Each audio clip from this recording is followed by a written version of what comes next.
Do you want to make incredible Starlapse videos with your Insta360 ONE X2? Well, you're in the right place. In this video, I will share 7 tips to improve your Starlapse videos. To make a Starlapse, the following accessories are required: a tripod, power bank, charging cable, and of course, a camera. The first step is to change the shooting mode to Starlapse. To do this, click the mode icon at the bottom of the screen, then scroll all the way down and select Starlapse.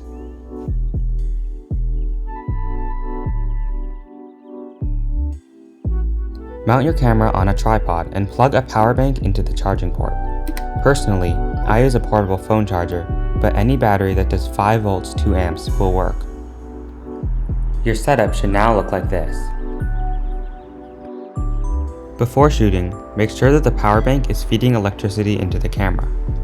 A way to check this is to take out the camera's battery. If the screen is still on, your power bank is working.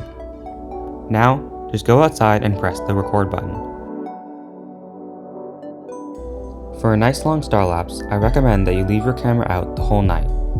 After you are done recording, connect your camera to the Insta360 app. Then, go to Stories, scroll down and select Starlapse. Then click Use this theme. Following all these steps will work pretty well, but we can take your Starlapse videos to the next level with only a few extra things.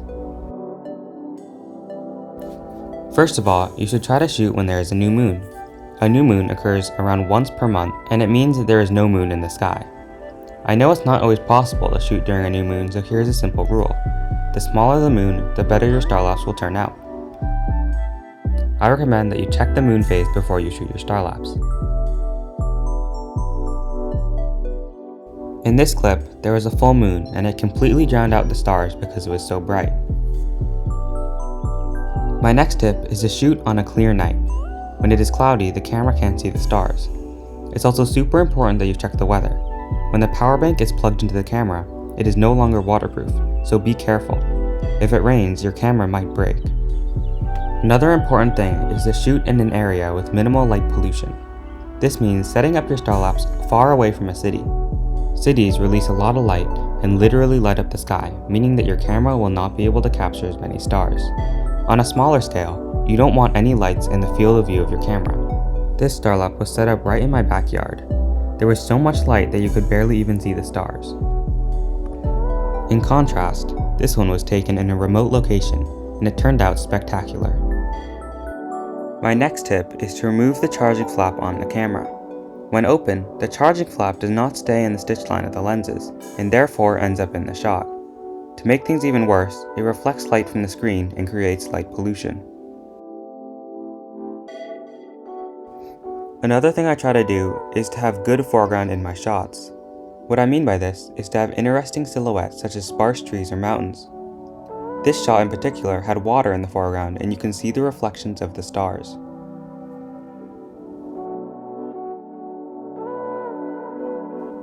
My next tip is to shoot in an open area. This may be self-explanatory, but the more things covering up the sky, the less stars will be in the shot.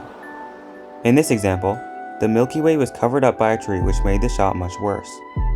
If I had put it in a more open area, however, the whole Milky Way would have been in the shot. My final tip is to turn off the light on your camera. The light drains the battery faster and also adds a ton of unwanted light pollution into your video. To turn off the light, swipe down on your screen and then click the light icon. At first glance, making a Starlapse can seem like a daunting task, but they are actually super fun and easy to make while still yielding incredible results. So what are you waiting for? Next time the conditions are right, go off and shoot your own amazing Starlapse video.